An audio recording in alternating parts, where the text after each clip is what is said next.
We dismiss history at our peril. Liberty Nation Radio with Mark Angelides. Sanctuary cities, a term that has come to strike fear into the hearts of those who believe in the Constitution and having national borders. We saw them pop up like gophers on the Caddyshack golf course over the last 4 or 5 years, and rather than being challenged, they were warmly welcomed and lauded by the Fourth Estate. But will the activist media have such love and affection for constitutional sanctuary cities and towns that are crafting laws to keep them true to the United States Constitution in the face of federal pressure? Well, no one has been following these events more closely than Liberty Nation's national columnist, Sarah Cowgill. Thanks for being here, Sarah. Always my pleasure, Mark. So tell me, Sarah, what's the deal with constitutional sanctuary cities? Well, I think there's only one right now. Oroville, California. It's a small town, about 15,000 people. And they just decided to draw a line in the sand. They are tired of the federal government telling them what they have to do and who they have to fire. And if you don't get a vaccination, you can't do this. And if you don't do that, you can't do this. They're basically making a giant statement. I mean, for a small town, a giant statement about the need to keep out of, business, keep out of your business. I mean, we have a constitutional right to do what we want to do. We don't have the government telling us who we can hire or fire. We should not have the government trying to do that. And so they're fighting back. Where it's going to go, I'm not sure yet, but I'm keeping an eye on it. Well, as you say, it's only happening in one place so far. But when we first heard of sanctuary cities for illegal immigrants, for example, it was just 1 or 2 places and then began to spread like wildfire. Do you predict the same for this? Oh, absolutely. It's a great political message. Just like the 2A counties, when they were sanctuary counties for gun owners, we saw a new thing crop up in 2018. The Republicans lost the midterms. There was fear that it was going to be a mandate or just a rubber stamp all the way to the Oval Office on gun laws and stricter gun restrictions on who could own them. If you were accused of something, of a crime, and nobody knows if you committed it and you're still under, some kind of a trial system, even without being aware that you're under some suspicion in some cases. Exactly. With the red flag laws, yeah.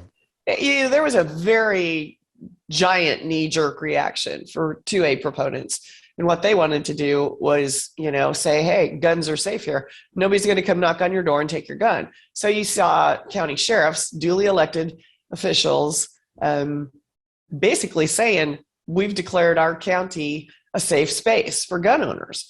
And that popped up everywhere across this country. So here you are with a group that's saying, we don't want to be told what to do by the federal government and how to run our lives, run our businesses, to have our health care told what we were going to do if we're going to get a vaccination. The fun fact about Oroville is they didn't specify what federal mandates they would not follow. So it could be anything that the federal government decides to impose on them. It could be anything they want to say no to. So do you think that we'll see, if, as you predict, these spread across the country, do you think we'll see an exodus of people from other places to these cities? I mean, it's something that we've seen from immigration sanctuary cities, folks fleeing to redder states and or municipalities. I mean, what's your prognosis here? Do you think there will be a movement of people as these things grow? Well, it might keep some Californians in California, but they might just, go to a more rural or small town vibe, small community kind of thing. I think you're going to see them pop up in every blue state. I think you will see them pop up in every blue state. And whether or not they have any ability to, flip the bird to the federal government remains to be seen. I'm not a constitutional lawyer. That's a Scott Cosenza Esquire question that I just asked myself. But, I do think that you will see them take over, popping up, taking over, making statements, because it's a great political statement. Whether or not they can enforce it. Very much a political campaigning statement as well. Yeah. Absolutely. And I think But you'll see that soon enough. it seems to me that while the immigration sanctuary cities, they kind of impact everybody, especially those who live in surrounding areas, because of course, criminal elements, they can just jump back across county lines for safety. And of course, Mm. someone who commits a serious crime can always just jump states, and they won't have retainers put against them. Um, Whereas constitutional sanctuaries would only impact those people who want to follow the nation's founding documents, and those outside the jurisdictions wouldn't be affected at all. I mean, that's at least the way I see it. But as you just hinted at here, these places will likely face challenges from far and wide nonetheless, these challenges coming from the outside. What do you make of that? Of course, they're going to have some blowback on this, but they're going to downplay it. They're going to say, well, we're the federal government, and you guys are little tiny people, and we don't, I think you might even see them ignore it for a while until it becomes something that's widely in the media. So, they know what's going on and they don't like what's going on, but they can't really do much about it. They look like the big bullies that they are. I mean, the federal government is always the biggest dog on the block. It's a statement, and it may be a statement that can't be ignored. Look at the social media following of Free Britney Spears from her conservatorship. Millions of people got involved in that. So if this catches fire, then it's going to be a big problem for the federal government, because you will see people popping up and doing their own thing and thumbing their nose at the Joe Biden administration. It's not a good side of the argument to be on for the Biden administration, cracking down on areas that are declaring themselves constitutionally minded. It's just not a good look, whatever the legality of it. Now, It is not. Final question for you, Sarah. Okay. When cities and townships, they feel the need to make laws that protect them from the federal government, and the federal government impinging on their constitutional rights, doesn't that tell us that something is wrong with the system overall?